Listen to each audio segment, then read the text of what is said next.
Hello everyone, welcome to this very special episode of Beyond The Barclay with me, Jez Davies. I'm of course joined with my illustrious co-host Morgan Hewitt. Hi Morgan, how are you? I'm very well, thank you. I'm going to say that every single episode now until the end of the season, so until the end it's of all time, good. At the end of time, yeah.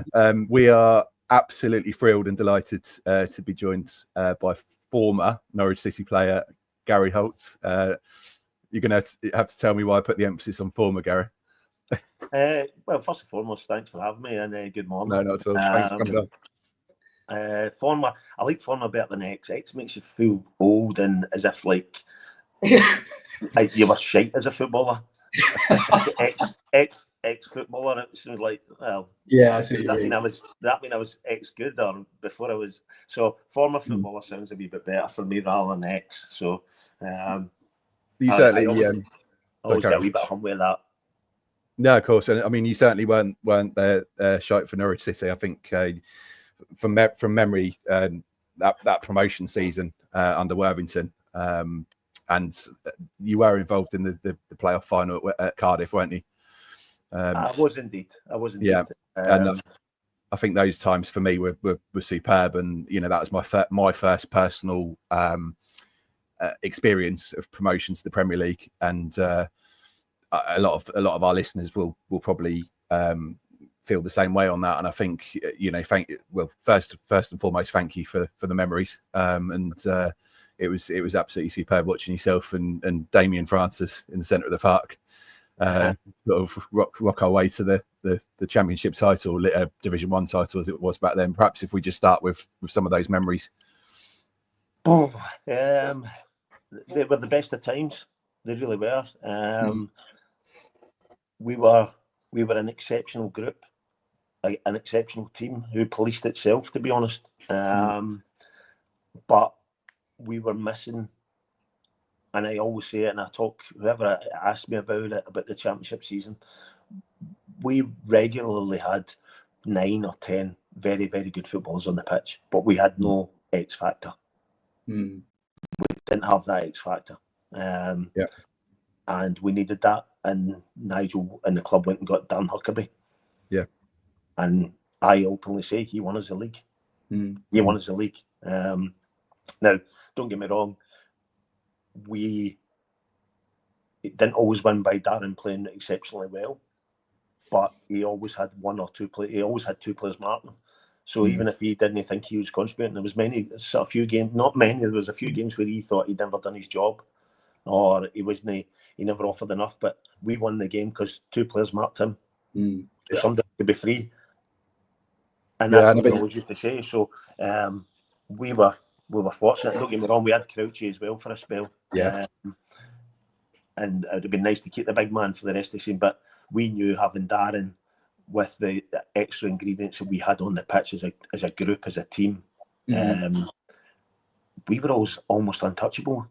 At times, that's how it felt. It felt like we rock up, 20 minutes in a game, game's done, see you later, thanks very much, move on to the next one. But it was enjoyment, it was fun, it was pulling in each other's direction of where we wanted to get to. But without that X factor, we wouldn't have had that history, I don't believe. I think we had such a solid team unit as well. We had obviously Rob Green in goal that went on to play for England, and the back four, Malky Mackay, Craig Fleming, Ed Worthy was experienced, and Jury was all probably one of our best left backs, yourself and Damo in the midfield. And as you say, the forwards, Mackenzie and Svensson, that came in January because as you mentioned, Crouchy left. We had a real solid unit there, didn't we? And I think it just, I don't think we ever looked back from January onwards, did we? No, the thing is, as well, is I played every minute of every game. And we had a few of that in the team. So right through the spine, everyone, that we were fortunate. Injuries do play a part. But that also winning games, no one was taking me out of that team. No. You know what I mean? That drive to, if I had a broken leg, you would strap up and play. That's just the way it was. But you're right, we had as I said, you named the players there. They were all exceptional footballers. Right? All exceptional. And then with Matty coming in and Leon as well. As I keep going back to, Hucks won us the league. Simple as that. And I make no bones. We were all very good footballers. You've named them: Edward, Mackay, Fleming, Drury. Played every week nearly. Yeah. Rob Green in goal, played every game. Exceptional. Went on to have a great career, fantastic career, as most of the boys done. But we needed that special ingredient. And that was the thing, and that's what sets it apart. That's what gets you. It's a good team ethic, a very good team ethic. But you need an X factor. You need a maverick. You need somebody who's different. Look at Wes. What Wes done. Yeah, I was about to say. I think like you can draw parallels with the comparisons with that Lambert team, and if you fast forward a few 10 years with the Farkas, that 18-19 Farkas season, where I remember that summer I went to see Norwich play Kings Lynn at the Walks, and I just thought, I'm going to be honest, I don't know any of these German players that have come into. There was a lot of German players coming in, right? I know we had Zimbo and Tribal from 17-18, but I just didn't think we were going to do anything. I thought we'd flounder. And I guess what I'm going to ask is to both of you, do our teams, when Norwich tend to have like a solid sort of just a solid team with a bit of flourish, do they tend to do better than when we go out and spend money on, I don't know, Ricky Van Wolfswinkel as the first thing that pops into my head? I always believe that any team has to have a team of solid citizens, as I call them. Yeah. Like Jez said there, you look at that back four and Rob Green, they're solid citizens. There was no airs of graces. It wasn't they trying to be something they weren't. Yeah. They were 7, 8 out of 10 every single week. Regularly, they turned a 9 out of 10, but they were 7 or 8. So they never dipped below that. So you need them solid citizens. You need the spine of the team, and then you have your flair round about it. But you need that special ingredient. And if you have too many special ingredients, you go the other way. And you have to split in the camp as well, because the special ingredients are getting away with things that other boys that we, like me, who's a very good footballer, but not an exceptional, talented individual, starts to get the hump because the special boys getting away with stuff. So if you have too many of them in the team, why am I knocking my pan in if these 3 or 4 aren't? And that's why I always say solid citizens are important in the makeup of a team. You're 7, 8 out of 10 every week. No airs of graces. Leaders, because you could name all 4 of them, 5 of them could have been captains. Yeah. And all 5 of them would have been a different captain. And all led differently. Every single 100%. One of them would have been a different captain. And none of us would bat an eyelid. Malky was captain, Flem was captain. Adam became captain of the club. Eddie could have been a captain easily. Rob Green could have been captain. But every single one of them have a different style to them and their makeup that we as players would have followed. I think at one point, I think Ewan Roberts took captaincy, didn't he? I think maybe before Jury was involved, potentially. I might have made that up, but I'm sure, again, that kind of further labels the point of the amount of captain material that we had in the team at the time. I mean, looking at Nigel Worthington, Gary, how was he as a leader and a manager of that football club?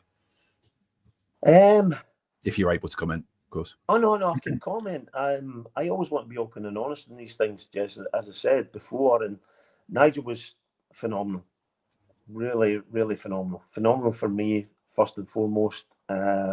He chased me predominantly to come and sign for the club when he first took over. There's a funny story.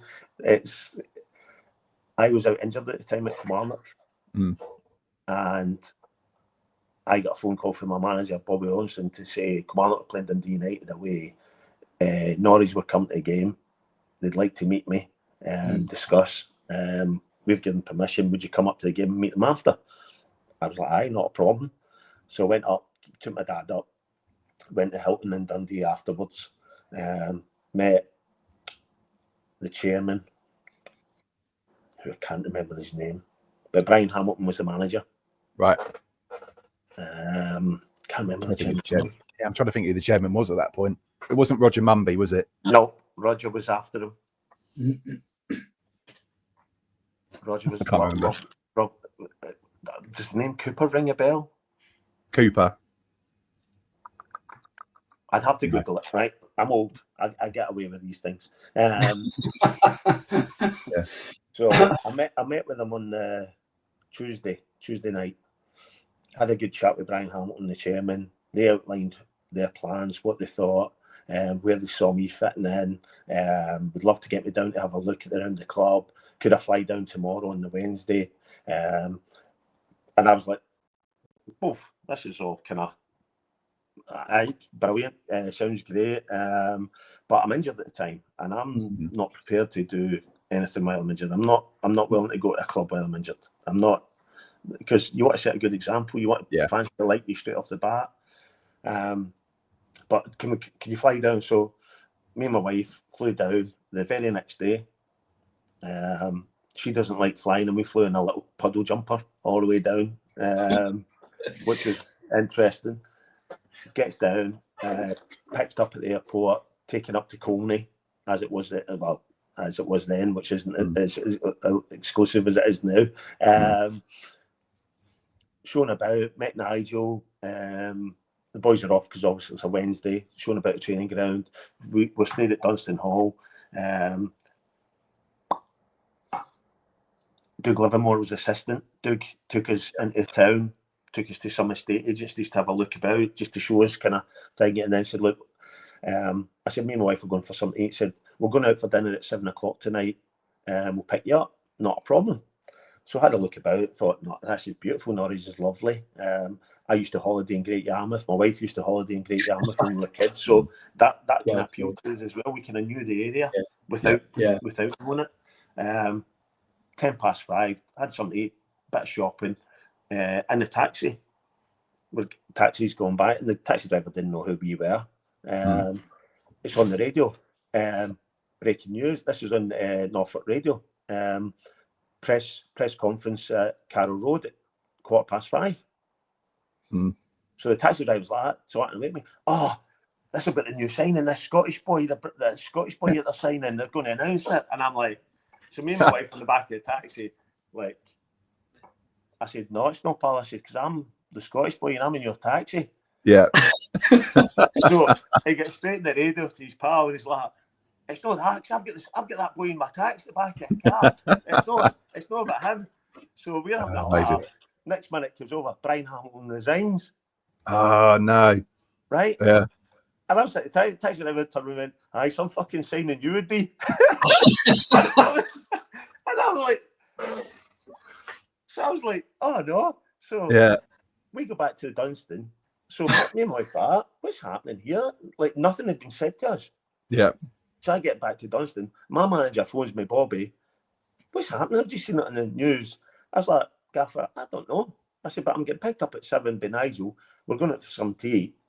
And Nigel picked us up. I said, right, what's happening? They said, look, we knew this was happening. I'm taking over. And it's me that wants to sign you. I've put it in place. I want to sign you. I want you in the club. I want to do that. I said, look, Nigel, I'm injured. He said, doesn't matter. I want you in. We'll get you fit. Stuff like that. I said, not sure. So we flew back the next day, and I was like, it didn't sit right with me. It didn't sit right with me. The whole coming down, Brian getting sacked that day or left that day, without them actually saying to me. Yeah. I wouldn't have told anyone. Social media wasn't big then. There was no social media back then, so it was I was going to shout my mouth off. But do you know Nigel Wellington phoned me every single day to the day I signed? Phoned me every single day to see how it was, to see how my knee was, because I'd bone bruising my knee at the time for my challenge, and I was out, and it got to the point where I'd leave my phone on the table and it'd ring, and I'm like, I was like, you answer it, no, you, to my wife, you answer. I was like, Nigel again. I was like, but see that attention to detail, that pushing the boat out to make me feel welcome to come down, that he wanted me. That spoke volumes of the man. No, definitely. And as a coach and as a manager, he was really good. He could be high strung at times with many a crossword at times, but not many. Many times he blew up in the dressing room. One which was particularly The night we actually, I think it was the night we won the league. At half time, we went absolutely bananas. And cups get thrown and all over the fact we took a short corner. Wow. We're losing 1-0, but we took a short corner. But we had a bit of success with the corner before that, and I think he just flipped. And we're like, oh my goodness, like it was proper.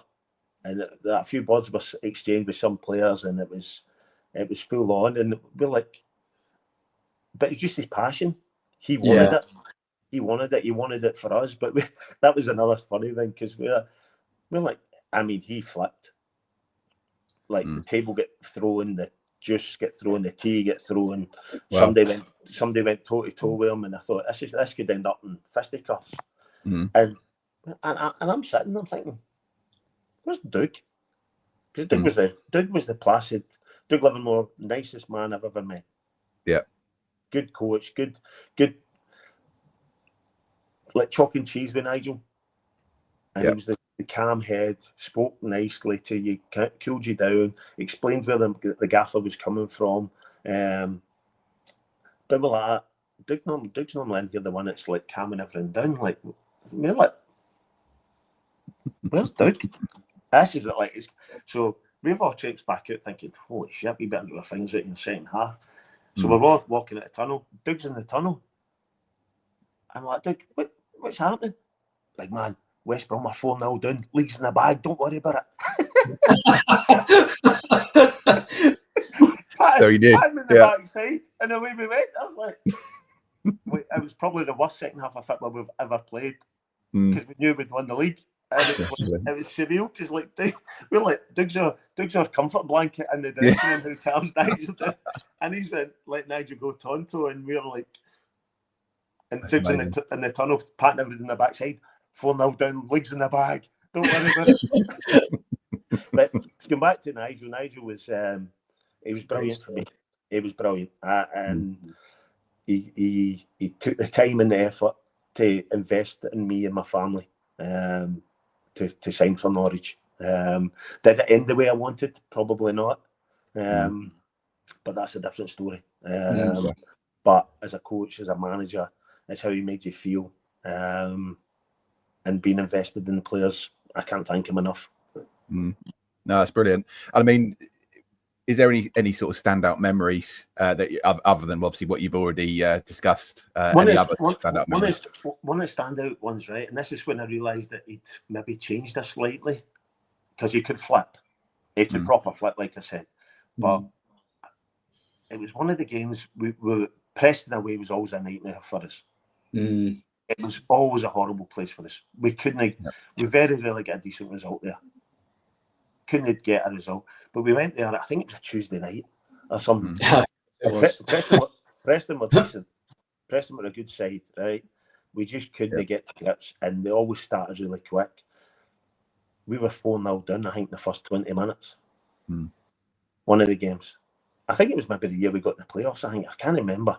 But 4-0 down, and I'm thinking, oh my God, he is going to go bananas. And he came in and he was like, one bad half doesn't make you bad players. Yeah. Really doesn't make you bad players. Forget it. It's done. And I think for that day, everybody went, what's happened to him? Somebody put some Valium in his drink or something. And amazing. It was just that. It was like, these are brilliant players. Don't worry about it. It happens. That doesn't sort us. And we went out, we drew 0-0 the second half. And for then, I think we just flourished as a team, and we grew. And I think he grew as well as a person and as a coach and manager, that he does it was needed at times. Don't get me wrong, we knew we could take it. But that game at Preston away, when I thought coming out at half time, I think we're 4-0 down, and we hadn't like, be prepared, tin hat on, flat jacket. This is don't catch eye contact, just keep your head down. And he just talking about another away game towards the end of that season, then the promotion season, where you took on Crewe Alexandra, which was the final game of the season. It was the last game of the season, and I always remember that game. I think Fleming and Roberts both scored, but they decided to do a celebration. I don't know if you remember that, which I think was a certain Ipswich Town player, Chef Kikuchi's trademark. Can you confirm or deny that they decided to do that? No, know nothing about it. What I will say is, I have never seen a referee give you an opportunity to retake a penalty that was should never have been given as a retake. I don't know who moved. I don't know who encroached. And Big Rob will probably tell you it was the worst penalty he hit, but he got it again and he buried it. Amazing. It was the celebrations. That day was a blur. That day was a blur. And to be fair, I don't actually think we played very well. I really don't. I think we were probably the poorest we've been. In fact, I'm not even sure. I think it was 3-1. I think we were 1-0. 3-1. Yeah, you went. I'm almost, because I remember that. I remember that season vividly, and I just remember. Yeah, Crewe took the lead, but then because I think it was televised. Anyway, I think we then scored. Robert scored the 2 goals, and Fleming scored, but he decided to do exactly the same celebration as Robert, as Ewan. Sorry, it was super. No, nothing to do. I was the big in celebration, as you can tell with the many goals I scored. Yeah, I mean that might be quite a good question for time for Morgan to ask question 2 then. Yeah, so I mean, for those viewers at home, you're famously known. I'm just reading the questions off here as 3 lungs for your relentless energy in midfield. Was that a nickname you embraced, or just something you just lived up to? I don't think I lived up to it. I still embrace it. I still go by that nickname. I still at 52 years young go out running. I still play football, and I still want to prove that I can do it. Yeah. Brilliant. And once you get a nickname and something like that, which is known for your work ethic, who am I then to not live up to that? Of course. You know what I mean? I'm very much invested with the fans that I'm just a normal guy who's living everyone else's dreams. Yeah. I learnt that as a young age. One man, he gave me a card and said, "Be prepared, you're living everyone's dreams, every young kid's dreams. So go and enjoy your dream." But the fact that they gave me that, they acknowledged that my work ethic, and I've always said, I was a good footballer. I was, right. I hate talking about it as such, but you win the championship, you play the Premier League, you play international footballer. I wasn't shite, right? No matter what. Some fans will say I was. Fair enough. I know that. I wasn't the most exceptionally gifted. I won't do a trick. I'll very rarely do a trick. I'll very rarely do something that you go, boof. But I tell you what, I'll knock my pan in for you. I'll run through a brick wall. I'll play injured for you. I'll put my head in the line and get stitches for you. Simple as that, because I'm just a normal guy who's living a dream. Yeah. And that's brilliant. And I think that's, we're going to talk about your coaching career a little bit later on, but I think that must have been such a inspiration to some of those younger players at Norwich, but also the other clubs you've appeared at as well. And is that something where you've again you utilize that experience when you in your coaching career? I think so, but I think it's ingrained in me. It's work. Yeah, it's work. Yeah. It's your company work. It's a football, and you're a footballer, and it's an amazing life. It's a brilliant life, right? But it's a bubble. Yeah, it's like a different world. It's a parallel universe because it's a bubble, and even more so now because players are so well looked after. They don't have to lift a finger apart from train and play.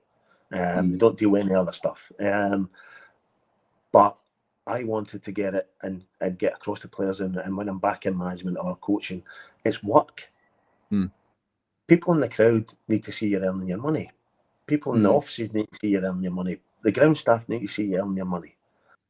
So in terms of, obviously, you're sort of talking about sort of players today having to do sort of maybe less than when you were sort of growing up playing football. Do you think like a big part of, like, I think obviously there's less pressure from having to do things, but maybe there's more pressure from a different perspective, and I'm talking about social media and that side of stuff. What's your opinion on, because obviously you've grown up in a world where like me and Jez as well, like where there was no social You're almost trying to say I'm old there, weren't you? And you backtracked well there, by the way, Morgs. Like you, like me and Jez, like you're bloody nearly half my age, probably. It's not my first rodeo, Gary. So would you say that has replaced that sort of that pressure, the sort of social media and technology impact? I'm glad it wasn't about when I was a player. Yeah. I'm bloody rubbish at it these days. I don't like the fact that people can abuse you so easily. If you've got a problem with me and you think I'm rubbish, come and tell me. I'm not a shy retiring fellow that will take offence to everyone having a go. There'll be some Norwich fans who didn't like me, Morgs. I'll be honest. There'll be fans at every club who don't like you. You can't win them all over. There'll be some who don't rate me. In fact, I was out with a coffee with my dad but 4 months ago, and I met an old guy who knew me from when I was young, and he said, delighted how well you done, big man, but I still didn't rate you back in the day. And I was like, I was 11. But you can't change some people's minds. So I'm delighted that there's no social media when I was playing. Has it too much an influence? Yes. Has the incentives in football been taken away? Yes, because the money's ridiculous. And I don't blame the players. If somebody says to me, I'll give you 30 grand a week, Gary, to come and play for me, no, I'm going to go and play for 10. You know what I mean? But contracts were incentivised when we played. You had appearance fees, you had win bonuses, you had promotion bonuses, and they made up your contract. So I'll tell you now, no one put the managers any doubts. The manager said that the physio, Gary's carrying it up. No, I'm not. I'll play. I'm going to play. I want to appear. I'm not giving my jersey. I love the fact of how many games I played. And all this, you can't play 3 games in a week, or nonsense. Play. I want to play football. We mollycoddle them too much. We protect them too much. You're a long time retired, as I get told. So why would you not want to play games? Yeah. It's the bread and butter, isn't it? I think. And I think moving on, if that's all right, Morgan. I don't know if you've got anything else you want to cover there. In terms of your coaching career with Norwich, then, so you obviously came back and coached with us. Perhaps just talk to us a little bit about that journey and how that evolved. And well, I wanted to play till I was 40. That was my aim. I got retired before that. Paul Lambert retired me. All right. Simple as that. He took over, and then he offered me a role in the academy, assistant academy manager, and helping with the first team. But I couldn't play then because there was too much going on, and I was 37 at the time. And it was, what do I do? Do I take this role, or do I continue playing? And then a role like that doesn't come up again. I had no inkling to be a coach or a manager when I was playing. I liked it, but if you said to me, who would you think would be a manager, or who would, like, you hear these days, what player in the squad would be a manager? I don't think many of them would have picked me, to be honest. But once I got in and got involved with it, I thought, oh, I like this, I enjoy this. I love having an impact, and using my time at the academy, which was very, very tough. Very long hours. I think we had 8 full-time staff, which was bonkers when you look at it now. Overseeing the 12s to 16s, taking the 15s because they were a bespoke side that we played on a Thursday night. There's no manual that says, there you go into academy football. Because see if you give footballers and said, right, come and spend a week as an apprentice of an academy coach, they'll turn around and go, I'm not doing that. I'm not doing that. What you're like, I used to go and pick the boys up at the train station on Monday and Tuesday mornings in the minibus. And then drop them off after training at night. So you work all day, then you train at night, and then you drop them off at digs, and then you take the minibus home, then you'd be out the next morning. And you come to a football environment where it's you train 2 or 3 hours a day, you get your breakfast, your lunch, you travel to a nice hotel, and my wife thought that was hard.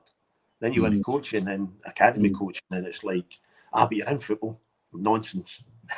You come and spend a week doing an academy football coach's job, and the money you get paid. If I get paid hourly, I'd be the richest man in the world. Because there's a lot of hours that you don't get paid for. But you do it because you love the game. You do it because you're invested in the players. You do it because you want to learn. So, but I do believe, and I'll always bang this drum, I'm sick of seeing former players get management and coaching positions without being time served. How do you mean? Go and work in academy football first. Go and learn your spurs. Go and earn your right. Go and make mistakes. I made hundreds of mistakes in academy football. Hundreds. Said some things that you can't say. And because I come straight from a male environment, football environment, dressing room and banter, and suddenly I'm taking 14-year-olds and saying things, and I'm like, if I said that in a first team dressing room at half time, they'd like, F off you. I'm not playing for you, but I'm expecting 14-year-old boys to go and do it. So it gives you an understanding, it takes you out your comfort zone. But I had some wonderful years learning my trade as an apprentice to these coaches who maybe hadn't played football to the highest level, maybe hadn't had the career that Gary Holt had, maybe hadn't played international football, but as coaches, they were miles ahead of me. But I'm sick of seeing guys come out of football and go straight into coaching and management, and they think they can do it. I think there is one or two that do it, and I get it, but go and learn your spurs, go and learn your trade. You wouldn't go in for a brain surgeon and let the apprentice cut you open. Definitely not. And I think obviously you would have obviously gone through the process or the journey of gaining your coaching badges. And I mean, 100%. When did that start, and at what level are you now? To I guess at the very top, but talk to us a little bit about that journey of gaining those coaching badges. It's the longest journey. I could spend all day on this, Jez, to be honest. I really could, because it gets my goat going as well. You spend time and hours doing it, and you fill in your book and you do the assessment, and no one follows up on it. Right. So who's to say I'm a good coach? I can learn anything parrot fashion. I know all the sessions. You get a book on the sessions, you know what you're doing, and then somebody will assess you on a session. Well, great, I've learned it. If you fail it, guess what? I'll do it again. It's like your driving test. If you've got enough time, you pass it. Doesn't mean you're a good coach. Doesn't mean you're a good driver, because you have 6 crashes and you can't get insured. Are you banned for driving? But no one checks up. Not one member from the FA ever checked up on me and came to see me coach. Strange. Yeah, I mean, that's something. And they don't.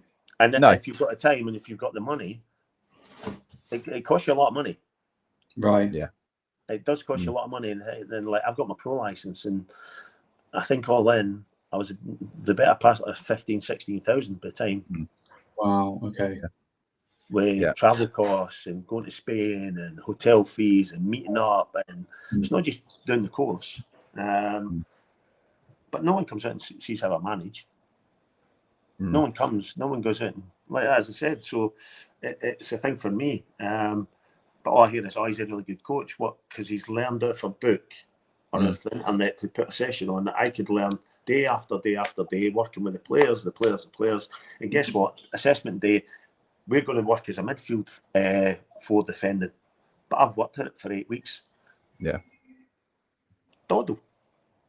Yeah. You could do it, Jez. You could do it, Moz. Put on a session in 6 weeks' time, but you work with the players 3 or 4 days a week, doing that same session. Come this assessment day, I'll come in and go, Moz is brilliant. Attention to detail. His plan, brilliant. Talking to the players, information given. Controls the group. Yeah. Now I give you something else, Moz. Attacking in the wide areas, and you go, no, you told me I was doing it. You know what I mean? So it's yeah, definitely. It takes a lot of time, a lot of energy, a lot of commitment. But I suppose it's anything. But to go through your questions, I've got all my qualifications. I've got my pro license. I've done my youth modules. I've done my B license, A license. I went to university. I've got a postgraduate diploma. Congratulations. At 50 years of age, when I started that, the last thing I did at school was when I was 16, 15 in fact. To then suddenly write an essay, somebody said, I want a 3,000 word essay with reference, and I was like, what? The last thing I wrote was an A4 bit of paper from my English exam. Seriously out your comfort zone. Yeah. Seriously out your comfort zone. Quick question on that that essay, Gary. Did you use ChatGPT, or was it all from your head? We didn't have that even then. Mine was Harvard referencing, young man. Just so you know. I know this. I know the referencing system. Yes. Jez is a fond user. See some doctor pulling me up because I forgot a bloody full stop or I was like, seriously? I'm an old man and I'm bloody doing uni.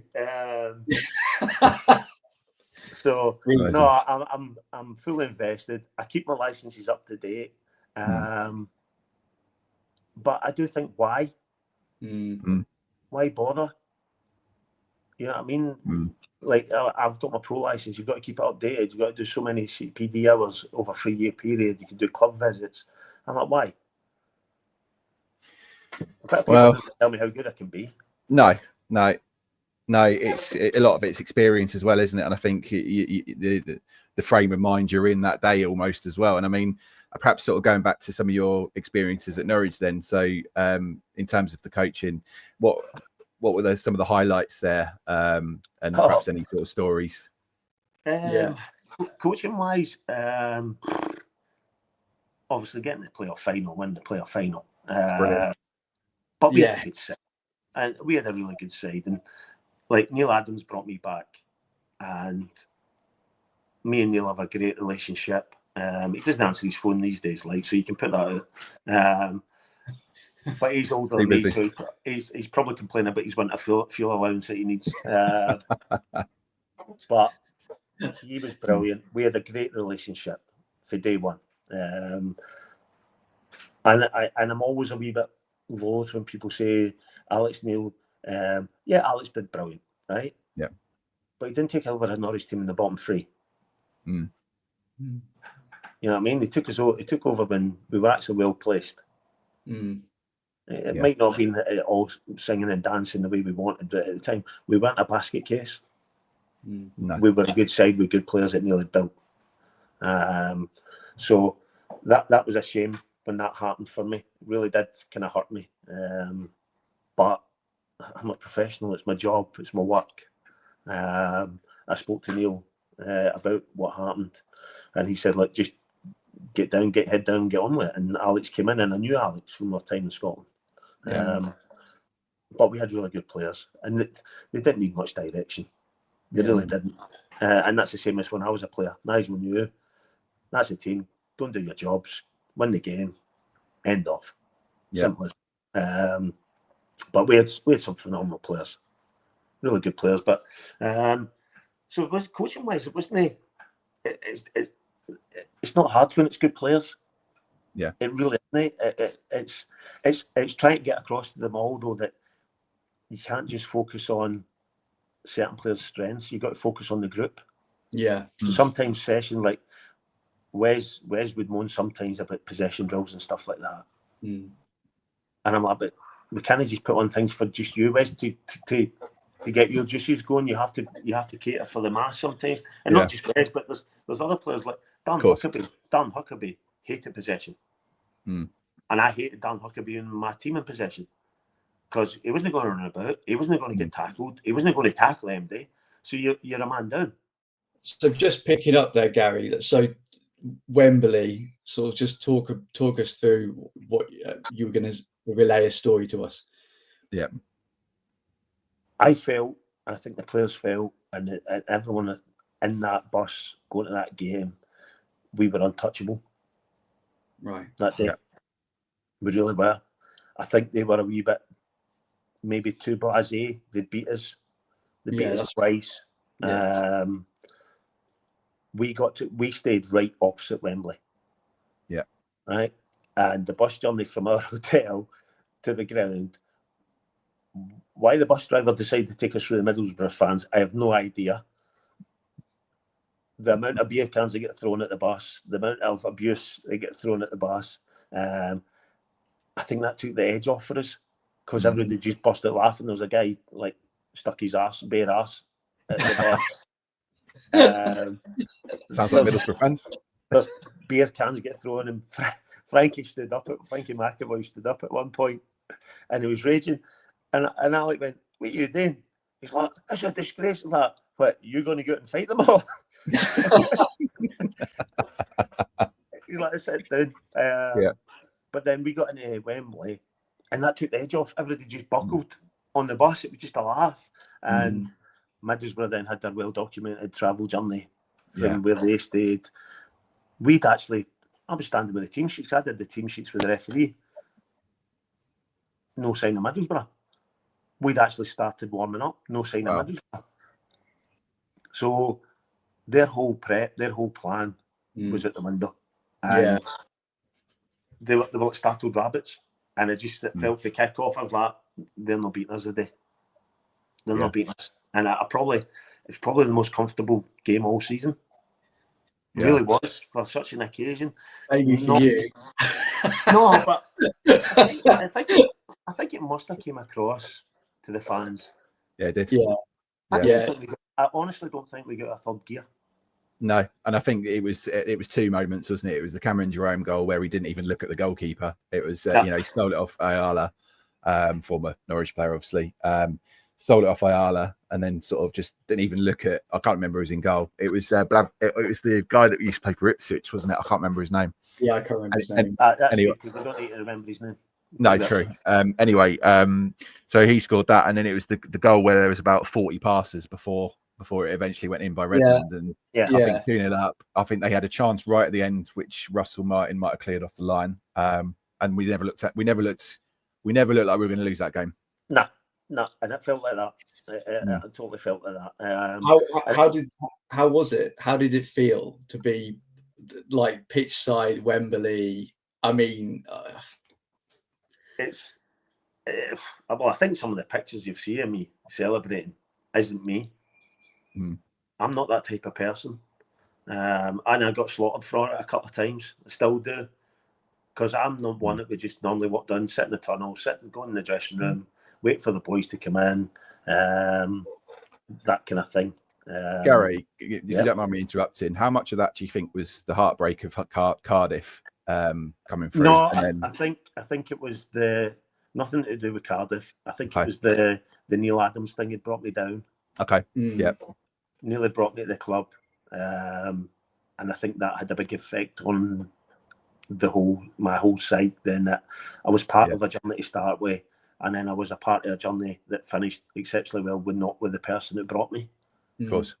But Neil should take a big plaudit for what he put together. He brought the players in. Yeah. He put that squad together. Yeah. And Alex Neil gets the plaudits for it, and rightly so. No beating about the bush, rightly so. But I think a lot of the work that Neil done goes unnoticed from that year, and I think that was a big relief for me of expressing maybe too much.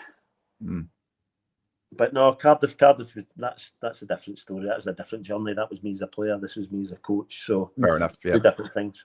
No, and I think as well as you mentioned Neil Adams and the work that he's done for that football club or this football club. It's phenomenal, and he must have held a lot of different positions through the years. But you're right. I think he came in at a really difficult time when Houghton got the sack. Sorry, and the games that he had towards the end of that season were pretty much unwinnable. They were killer, yeah. Fulham was the only one. Fulham was the only one. Yeah, but by that point, it was done, wasn't it? And I think, you're right. Over the summer, he assembled a very good, we had some good players anyway that stayed on. But he added to it, I'm trying to think of some of the players that come in, but I think, Gary Neal, I know he was with us in the Premier League, but he's gone on to Gary O'Neill, has gone on to have a, really good management career. And but how was he in the dressing room? Jerome, and like Cameron was excellent. Yeah, phenomenal man. If you play Cameron's strengths, he'll be an amazing tool for you in your toolbox, and that's what we've done. So he built a squad of players that were just needed fine tuning. That's all it was. Yeah, and given time.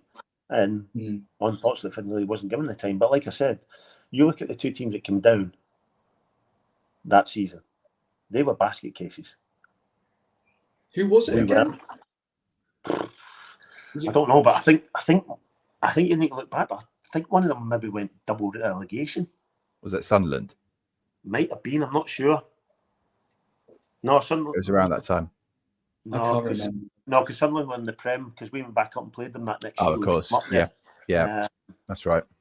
I can't remember, but the two teams that came down were nowhere. Yeah, we had this. Neil was under this immense pressure of we need to win every single game.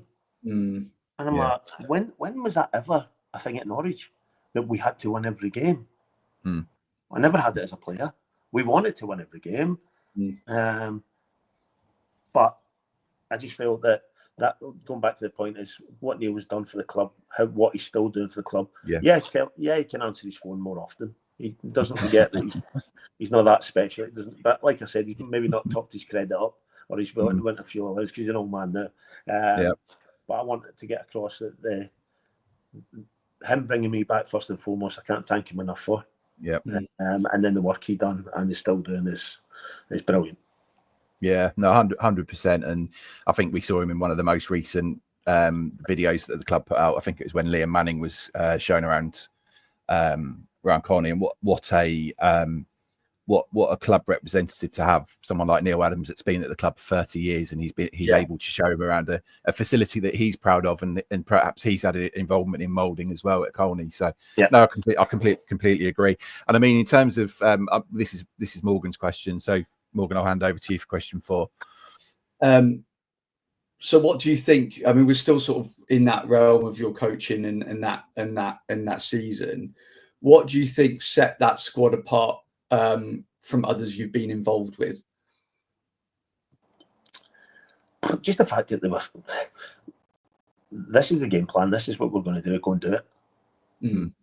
And like you said, solid citizens throughout the team. They really did. John Ruddy in goal, Russell Martin at the back, Johnny Howson, Wes Houlihan, Cameron Jerome. You know what I mean? And everyone else round about it. Nathan Redmond was superb. Bradley Johnson. Bradley Johnson tucked in on the left. Johnny Howson was a Rolls Royce, absolute Rolls Royce of a footballer. But you just had solid citizens throughout the team. With your X factors of Wes, Nathan Redmond could produce stuff, but the sleeves rolled up. Bradley, Johnny Howson, Russell, Jerome, John Ruddy, and then this is like we went Blackburn away one of the nights that towards the end of the season. It was horrendous. I think it was the Saturday-Tuesday game, and it was the worst game of football. The pitch was horrendous. The weather was horrendous, and Bradley smacked one in for about 30 yards as he did. I remember it. It was a great goal. Aye. But without them solid set, we wouldn't have won that game. Yeah. No. And you've seen recently they've not been winning games like that. No. Yeah. Yeah. No. I mean, I think that's the thing, isn't it? Well, it goes back to, I guess, Gary, the sort of, we were talking about it earlier about the sort of work ethic nature mentality. of the mentality. Mm. I would say I don't want to labour the point of the last season. I don't want to go over it again, Jez. But the last 5 months, I didn't see any of that. No. Towards the end of the end of Hobbs' tenure, I didn't see any of that. Didn't see any fight at all. I've not seen it in a while, to be honest. And I'm watching from afar at the minute. I've not seen it. I see us as a nice club again. Yeah. A nice club and a nice city. But who's caring? Yeah. Do they care for the club? We all cared for the club. That's maybe the difference. And I think that's some of the work they've done in the summer transfer window so far, Gary.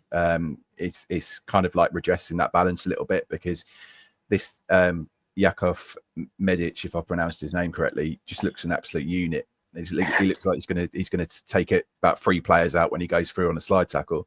I mean, and the goalkeeper as well looks like he's again he just looks like and they're getting players in that perhaps haven't their careers have stalled a little bit, but they've got something to prove. Yeah. So I think that might be something next season where we're looking and we're going to try and redress that kind of the balance of us being, as you say, the nice. Norwich is a fine city. It's a nice city. Yeah. Come and get 3 points if you want them. Yeah. I think we need to get away from that. I think 100%. I'm going to ask a bit of a left field question here.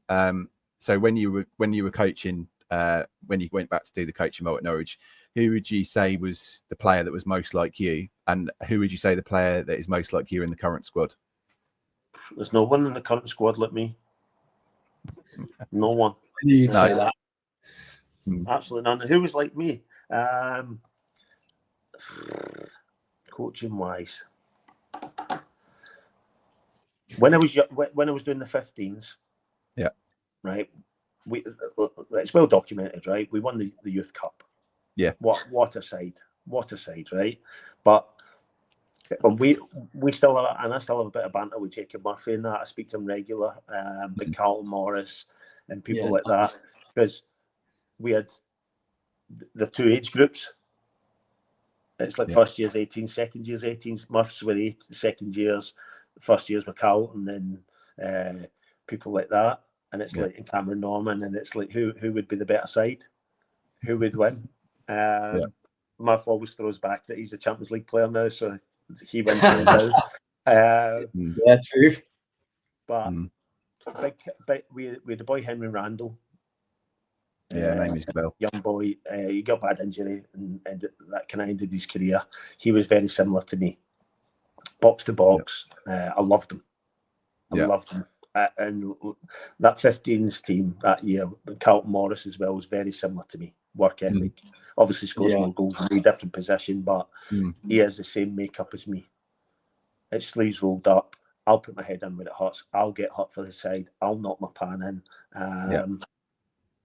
And I might not have the best of games, but you can't label me as not trying.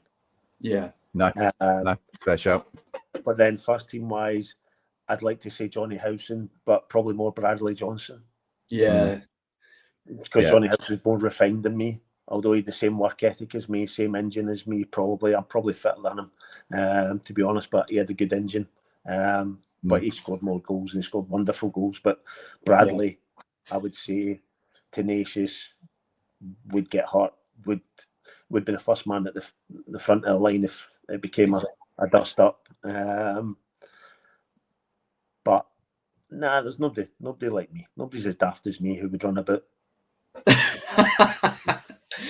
Yeah. No, 100%. I think it was, as I said at the very start, I think that those times of watching Norwich City was some of the best for me. And watching yourself and Damien Francis in the middle of the park there was, I mean, I wouldn't say like you carried him fitness wise, because he was also a hard worker, wasn't he? But he'd pop up with a goal. But we complemented each other. Yeah. That's the thing. And that's what it is. We had people who complemented throughout the team. Mm-hmm. Like Malky and Flem worked together. You had Adam, Paul McVeigh. Yeah. You had Eddie or Hux was on left, Paul McVeigh. You had Crouchy and Hucks up top when they first started. So compliment Matty and Leon and stuff like that. So I go back to it as know your role in the team. Know your role and be happy with your role. Yeah. And that's what I got told. Run about, head it, tackle, and give the ball to him. That was my job. So I could pass it, I could cross it, I created goals, but maybe not as well as a Paul McVeigh could do. Maybe not as well as Hucks could do. But Hucks ain't going to head and kick and tackle the way you can. Yeah. So, yeah, exactly that. And that was the thing. And too many boys these days, or too many players these days, boys and girls, want to do everything. Yeah. Rather than what's your role in the team? Simple as that. Do your job to the best of your ability. And once you're doing that and you're dominating your opposing number, can you help your mate out? Yeah, no, definitely. I always say. So that's what it was. Me and Damien worked really well together. He was graceful. Yeah. He was elegant. He could score goals. He made great runs. But he didn't want to defend. No. But he knew I was there. Yeah. Yeah. But as you say, I think you complemented each other brilliantly. And I was there too caring about who scored. I don't care who scores. No. I don't care. Just win is the game. Exactly that. I think we've covered question 5 quite well. So if I move on to 6, Gary, Morgan does a random question of the week, which we'll finish on. So I'm going to mentally and physically prepare yourself for that now, because that's going to be, I'm sure it's going to be brilliant. So just finally, before we move on to that, sort of having experienced the club from both the pitch and the sidelines, how did your perspective on leadership and team culture evolve over time? I think it evolves, but I always go back to the thing of being honest. Yeah. Probably my worst trait. My wife, who's actually joined us, sitting over there, will tell you I'm very much. Hello. She says I'm brutal. She said brutal, yeah. Because I just like to be honest. I'd rather tell you when something's not going right or wrong. I won't say it's rotation. I won't say we've took you out of the team today. No, you're not playing just because you've been shite. Simple as that. Yeah, right. Fair. And this is the reasons why. And this is what I'm looking for. And you'll get back in the side. I'm not going to sugarcoat it. Yeah. Does that stand me in good stead? No, not all the time. But I firmly believe I'd rather be honest with players. I'm honest with people. And if you don't want me, my pal, cause it, not a problem. I'm very much a first impressions person.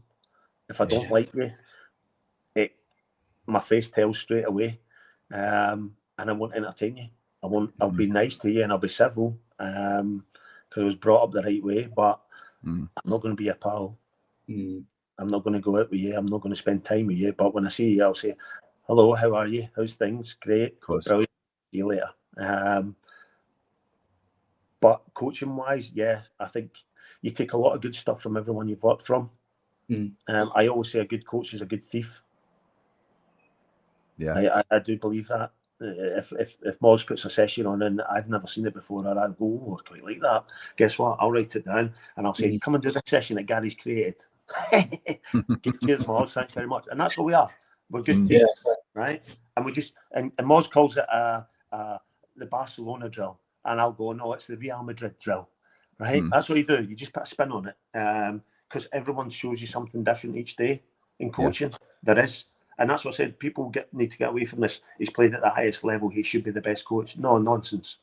Yeah. I've seen some under 11s coaches who have never kicked a ball put on some sessions that blow me away. And you've got to learn from that. But also taking the things that you learned as a player and the things that you've seen and the things that were said to you, try and not repeat them. Because I know how I felt. So I try not to take the bad things that have happened in my career and not impact them into my coaching. Like I said, you learn from mistakes. Yeah, of course, definitely. Morgan, it's time. Do I do the chair spin? 100%. You do this chair spin. Sorry about this, Gary. We are professionals. Right. Random question of the week. So do you know when I said, Moggs, do you know when I said like first impressions is Yeah. important for me? Yeah. Right. I might never speak to you again. Jez thought Brilliant. that, and I'm still here, however many months later. As we know, all good things come in threes. De La Soul, your lungs. So on that front, who would you take? Any former Norwich player? There's two of you. There's three of you on a holiday to Blackpool. Any player, past, present. Don't forget you're going to Blackpool. Blackpool. I'd take. See, this is the thing. People say to me, like, Adam Drury was my roommate, right, for 5 years, right? Never phones me. Never phones me. Arsehole. Simple as that, right? I made him cups of tea. And I was an older guy, by the way, and I made him cups of tea every Friday night when we stayed away. So, no, he's not coming. But we still speak texting, by the way, just so he knows. But he's an arsehole. Tell him that for me. He doesn't pick up his phone.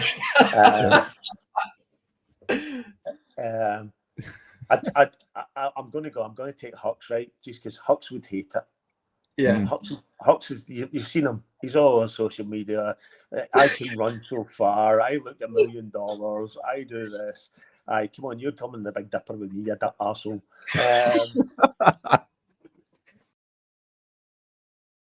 Hux. And he's got the most money, so he can pay for everything. Who else would I take? Who would I take? No, I'd take Russell Martin. Okay. Because I've got a really good affinity with Russell from when we played together at Wickham. I've known Russell since he was 18, right?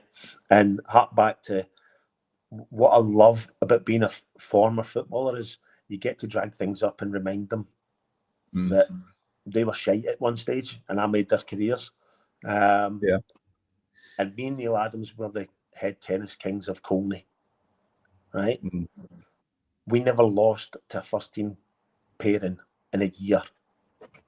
Yeah, amazing. Right? Russell Martin and Robert Snodgrass challenged us every single day, and they never won one match. And the two of them would fight like cat and dog and blame each other. They couldn't beat two old guys. Neil with one leg because he had the bust knee. Me, who didn't really have a good touch. And we beat them 2v2 head tennis every single game. Brilliant. So I would take Russell just so I can remind him of when he was shite, I've made him into the player and manager he is. Just on that, what's your take on him? What's your take on him taking over at Glasgow Rangers? Inside, I hope he does fantastic. Yeah. I really do. I hope he does fantastic. Like I said, he's a close friend. I've seen his career blossom since he was 18, 19 years of age. I've then been able to coach him and be part of the coaching team and he was the captain. I've grown to know his family. I hope he does really well. But I'm a Kelly fan. I hope he does shite. But I can't say that. So yeah, I can't say that out loud to him. So no, I really hope he does well. It's a tough gig. It really is. It's a two horse race. He's got a tough job in his hands, but I think it's something he can embrace. He's always embraced the challenge. You look at his career, and Ross is similar to me. He really is similar to me. He's not the blessed, elegant, loads of tricks, loads of flicks. He's a solid citizen and made the best of his career, maximised what he had, as I did. And I hope he does really, really well. Yeah, no, 100%. I think you mentioned Kilmarnock there. I think from memory, have you got a Kilmarnock tattoo? I have indeed. And before you ask, Jez, right, I've still got it. I don't take it off at weekends when I go out and things like that. People ask me, "Do you still have it?" Yes, I've still got it. They're still my club, and that'll never waver, no matter where I go. I can't take that away, and try to get that through to people. They think it's bonkers, but that's my team. That's who I grew up supporting. That's who I played for. Do you have an affinity with Norwich? 100%, 1,000,000%. I love the club. 3 of my kids were born there. That's home to them. It's home to our family. Do I wish I was still there? Aye.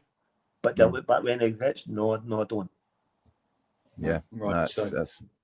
That's great, and I think that's a good place to finish, isn't it, gents? And Gary, thank you so much. It's been amazing to get to know you, and I hope you still like us after an hour and 6 minutes. By the way, yes, it's been brilliant. The first thank you so much, guys. Really appreciate it. No, it's great, and keep in touch, and best of luck with your future endeavours. And what's next? What are you up to for next season? I'm just going to continue doing what I'm doing. Hopefully, grow my own wee business. Waiting for an opportunity, because I'm not one of these people that goes and sits in the stands and watches while the manager's struggling. I don't think that's fair. It's a hard life. It's a lonely life at times. So why would they need to turn around and see me sitting in a stand thinking I'm better than you? I can do a better job than you. Once a job comes up, if a job comes up, it excites me. I'll apply. I've worked hard to get my CV to where it is, but I understand the CV in football's not worth anything really at times. So if it's not something that excites me, I've got no interest, none whatsoever. Okay. Well, best of luck, and thanks everyone else for listening. You can follow us on all of the social media channels, Facebook, Instagram and X, and you can watch the show and on YouTube and listen to all the shows on all the podcast channels. Thanks once again. I've been Jez Davies. I've been Morgan Hewitt. Gary? And I'm not saying my name. Like Prince. Brilliant. Just a sign. Thank you, Thanks, everyone. Bye-bye. Cheers, guys. Thanks.